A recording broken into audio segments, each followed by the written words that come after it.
ये रेशमी जुल्फें, ये शरबती एक ऐसा गायक, एक ऐसा फनकार जो इस दुनिया में बस एक ही हुआ। ये चांद सा रोशन चेहरा, जुल्फों का रंग सुनहरा। एक ऐसा कलाकार जिसके अंदर टैलेंट कूट कूट कर भरा था।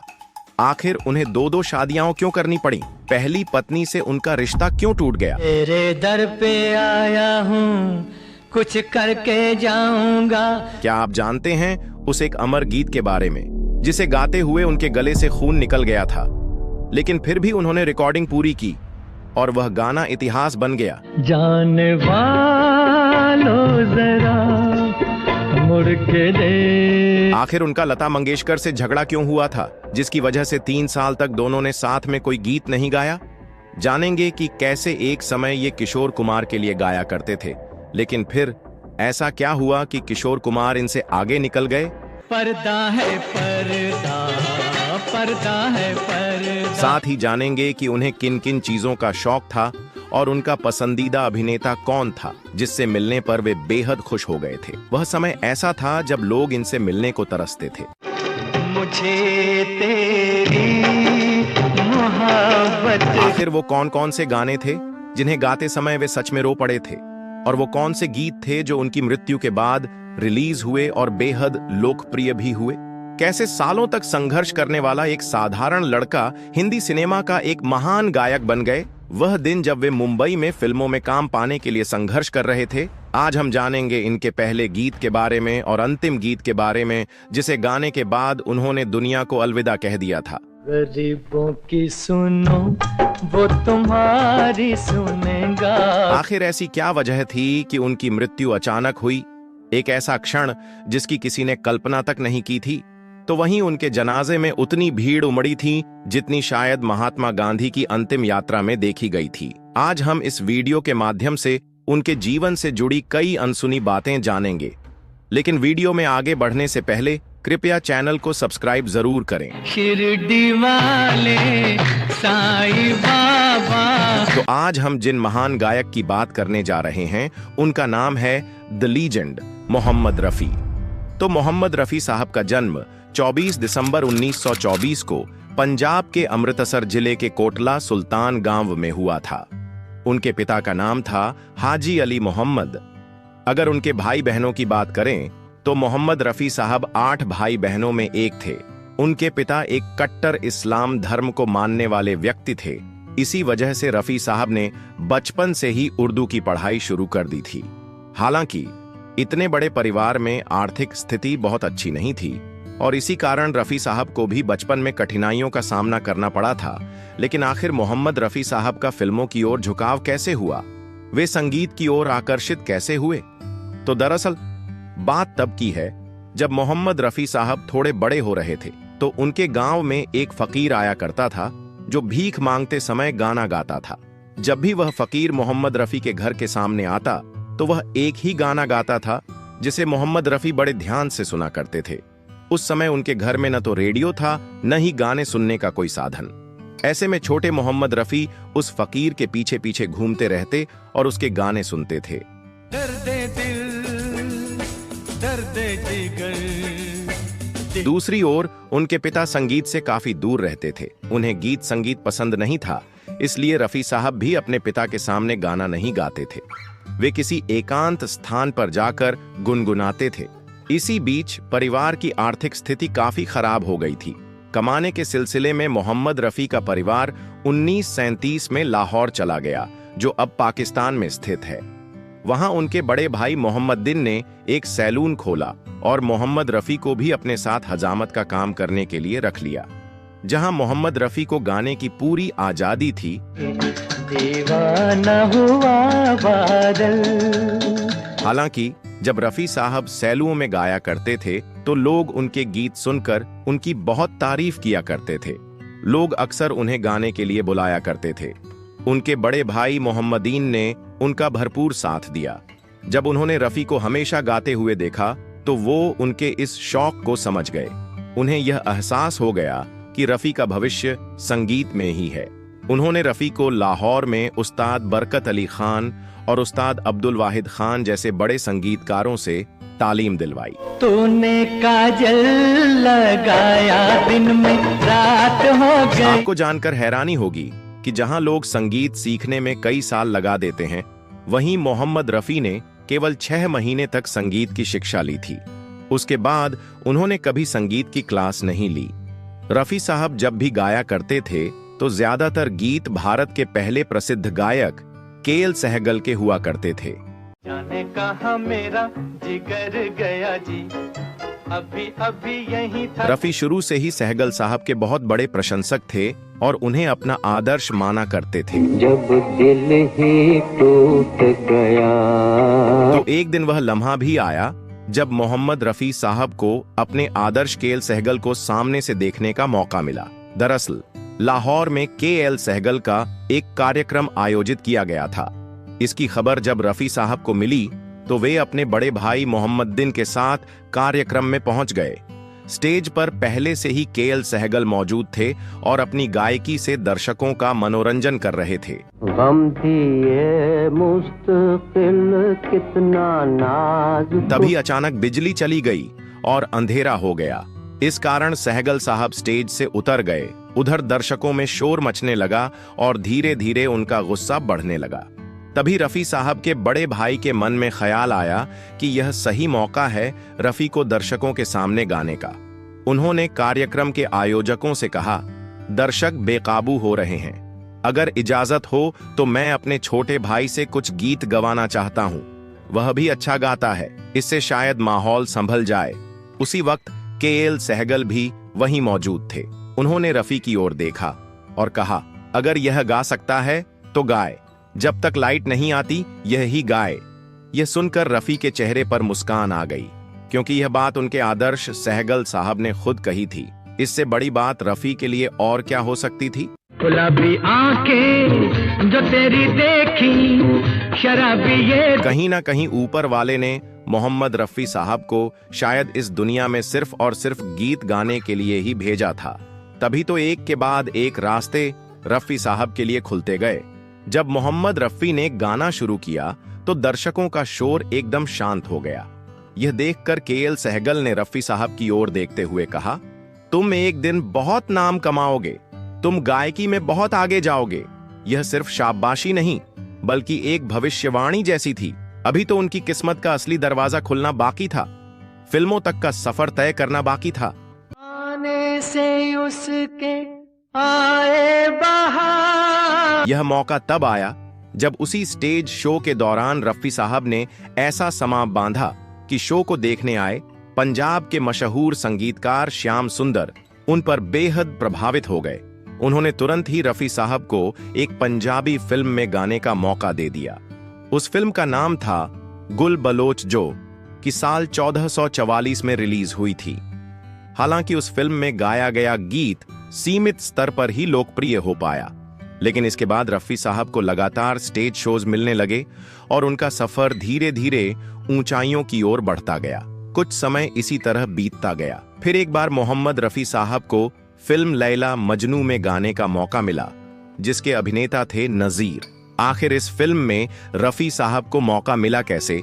तो एक स्टेज शो के दौरान नजीर साहब ने मोहम्मद रफी की आवाज सुनी थी जो उन्हें बेहद पसंद आई।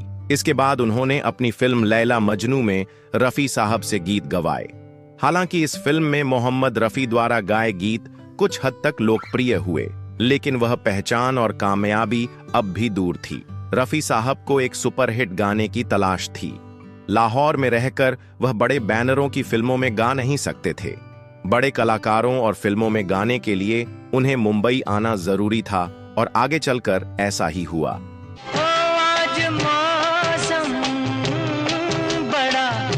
किसी तरह उनके बड़े भाई मोहम्मदीन ने अपने पिता को मनाया और फिर रफी साहब अपने दोस्त अब्दुल हमीद के साथ वर्ष 1944 में मुंबई आ गए। हम तो चले परदेस, हम परदेसी हो गए। तब उनकी उम्र सिर्फ 20 वर्ष थी।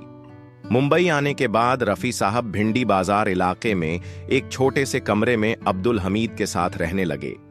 यहीं से उनके संघर्षों का दौर शुरू हुआ। गायकी का शौक तो था ही, लेकिन शादी के बाद भी फिल्मों में काम करने की चाह मोहम्मद रफी के दिल में बनी रही। हालांकि शुरुआत से ही रफी साहब बेहद शर्मीले स्वभाव के थे, जिसकी वजह से वे फिल्मों में उतनी कामयाबी नहीं पा सके जितनी उन्हें गायकी में मिली। अभी अभी तो आई हो, अभी अभी। मुंबई वे आ तो गए थे, लेकिन अब उन्हें फिल्मों में मौका पाने की तलाश थी, या यूं कहें कि वे इंतजार में थे। लेकिन मुंबई की फिल्म नगरी में अच्छे अच्छे कलाकार भी संघर्ष की आग से गुजर चुके थे, तो भला रफी साहब कैसे बच सकते थे। मुंबई आने के बाद उनकी पहली मुलाकात मशहूर संगीतकार नौशाद साहब से हुई। रफी साहब अपने दोस्त अब्दुल हमीद के साथ नौशाद साहब के पास पहुंचे।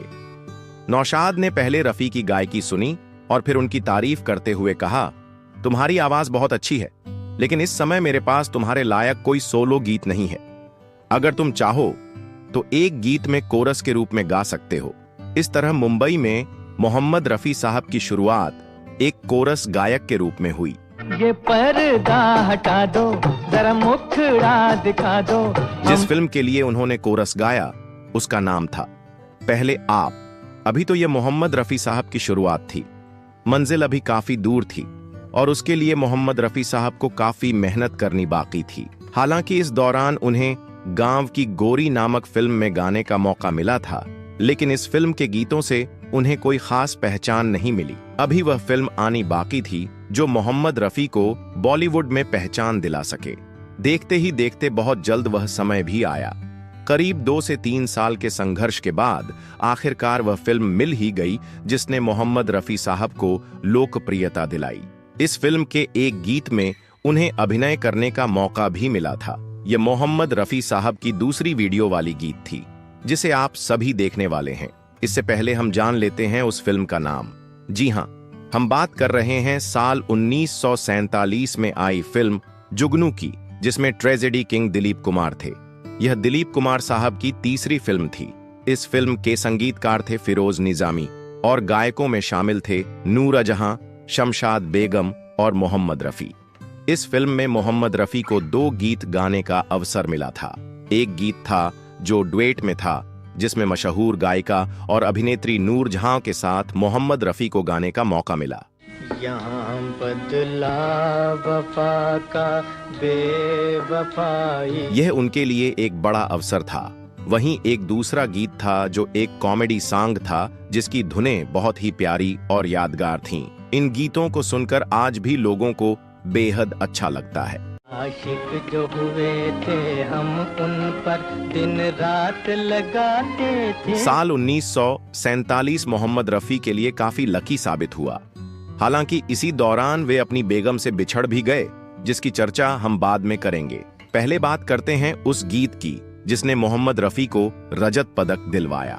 साल था 1948, जब महात्मा गांधी की हत्या हुई थी। इस मौके पर मोहम्मद रफी ने गांधी जी को समर्पित एक बेहद भावुक गीत गाया, जिसे लोगों ने बहुत पसंद किया।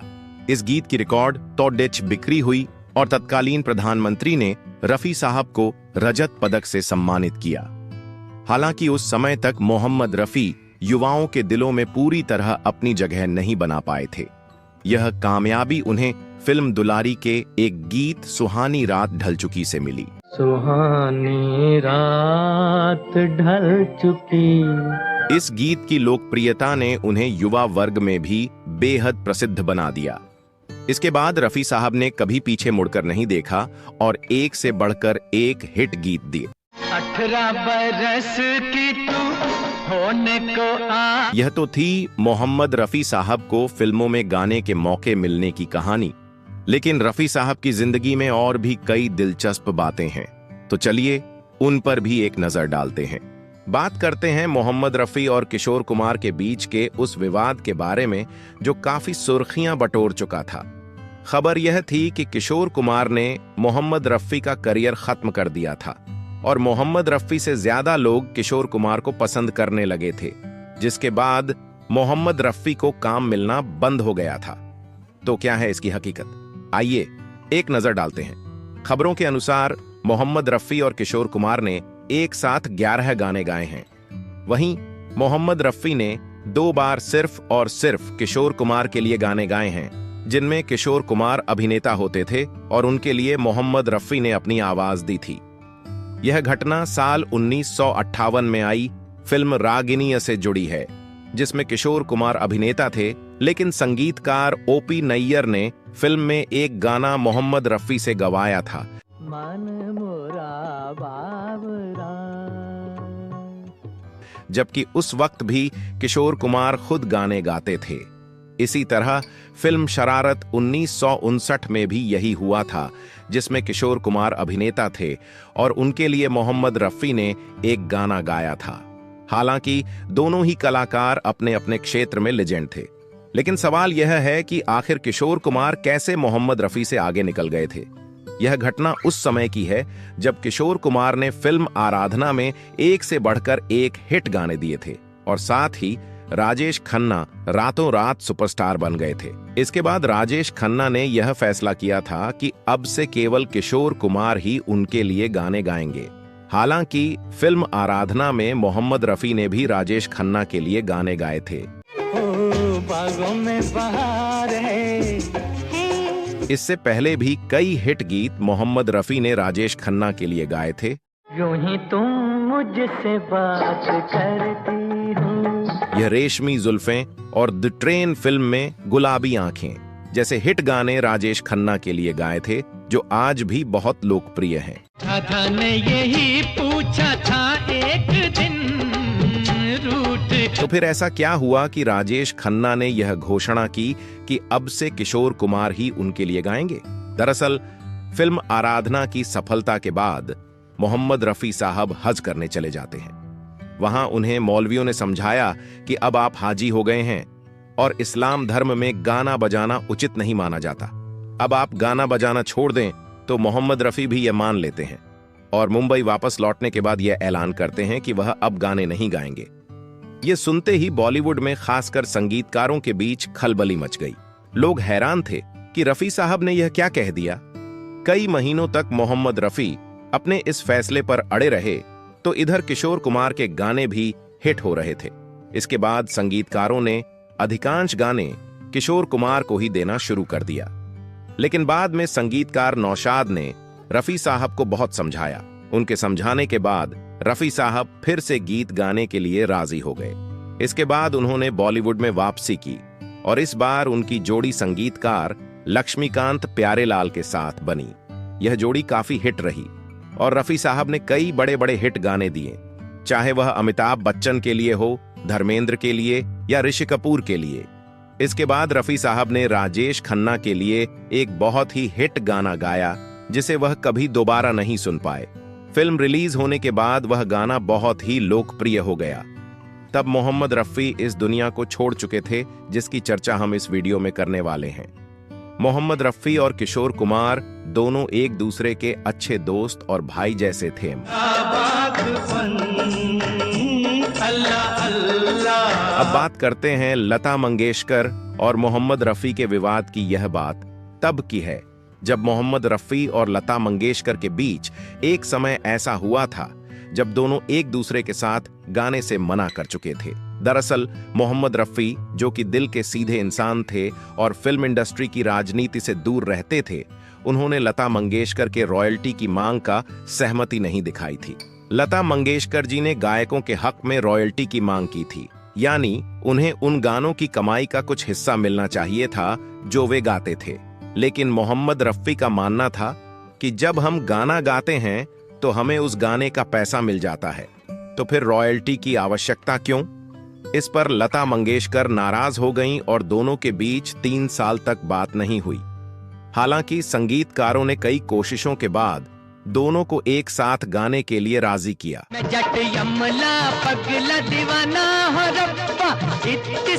अब जानते हैं उस गाने के बारे में जिसे गाते वक्त रफी साहब के मुंह से खून निकल गया था। तो रफी साहब ने अपने जीवन में एक ऐसा गीत भी गाया था जिसे गाते वक्त मोहम्मद रफी के मुंह से खून निकल आया था, क्योंकि इस गाने के कुछ स्वर बहुत ऊंचे थे और ऊंचे स्वर लगाने वाले एकमात्र गायक थे मोहम्मद रफी, और वह गीत था वो दुनिया के रखवाले।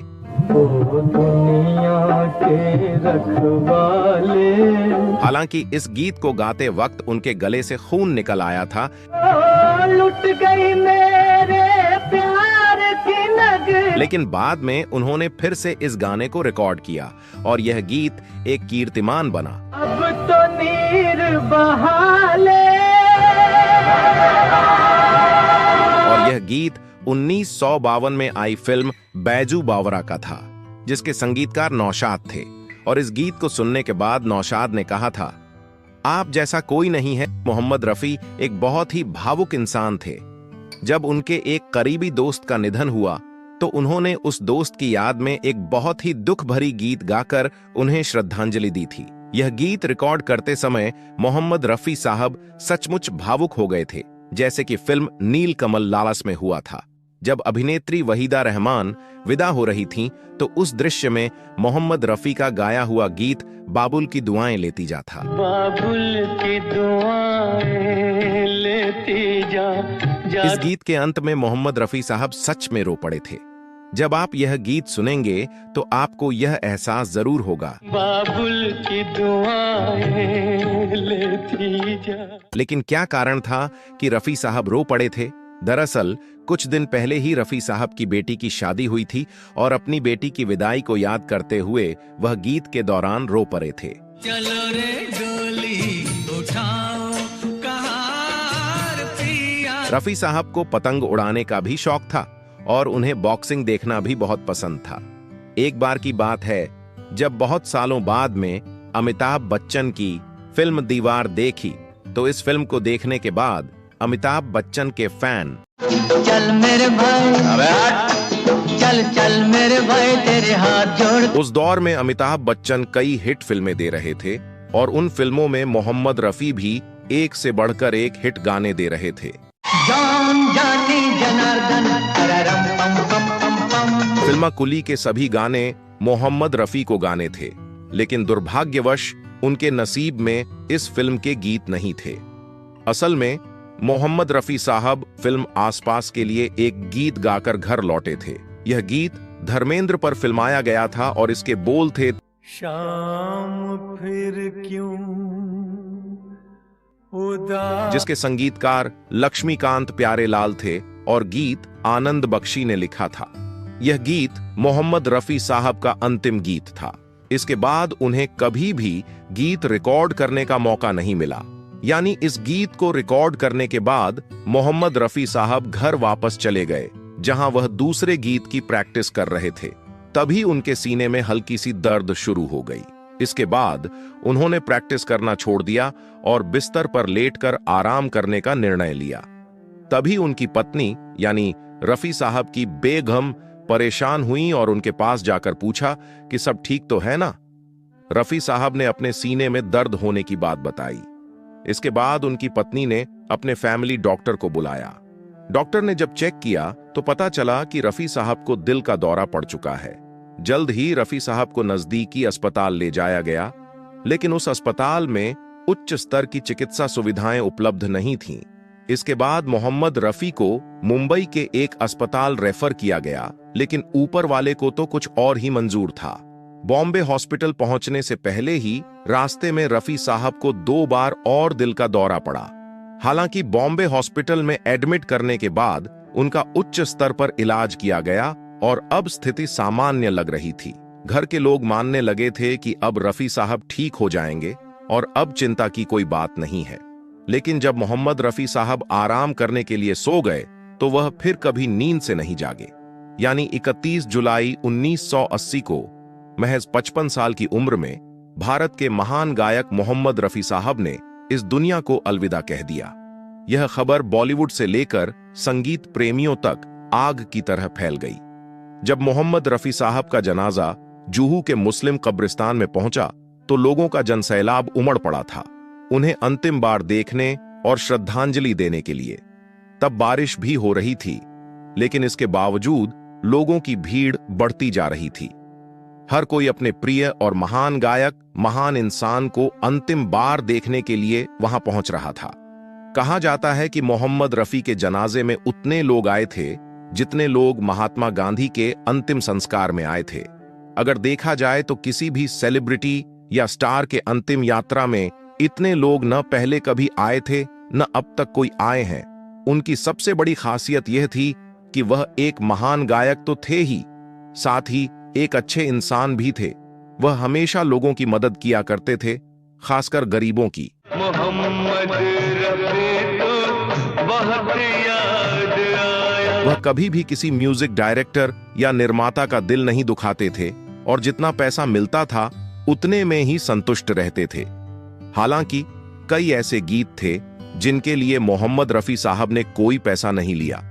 रफी साहब को अपने जीवन में 6 बार बेस्ट प्लेबैक सिंगर का अवार्ड मिला और एक नेशनल अवार्ड भी प्राप्त हुआ था। साल 1967 में उन्हें पद्मश्री अवार्ड से भी सम्मानित किया गया था। रफी साहब ने अपने जीवन में लगभग 7,000 से भी ज्यादा गाने गाए और उन्होंने भारत की लगभग सभी भाषाओं में गाने गाए हैं। इसके अलावा वह विदेशी भाषाओं जैसे इंग्लिश, अरबी, पर्शियन और डच में भी गाए थे। हालांकि उनके निधन के बाद उनके द्वारा गाए गए कई गाने आए जो बेहद लोकप्रिय हुए, लेकिन यह गाने मोहम्मद रफी साहब को सुनने का नसीब नहीं हुआ। इसके बाद कुछ गायक आए जिन्होंने कुछ हद तक मोहम्मद रफी की कमी को पूरा करने की कोशिश की, जिनमें मोहम्मद अजीज, सबीर कुमार और अनवर जैसे गायक थे। तो यह थी हमारी एक छोटी सी कोशिश मोहम्मद रफी साहब के जीवन को दर्शाने की। अगर आपको यह वीडियो पसंद आया हो तो कृपया वीडियो को लाइक करें और चैनल को सब्सक्राइब जरूर करें। साथ ही यदि आपकी कोई सलाह हो तो कृपया कमेंट में लिखें। फिलहाल के लिए इतना ही। मिलते हैं अगले वीडियो में किसी एक बड़े स्टार की अनसुनी बातें लेकर।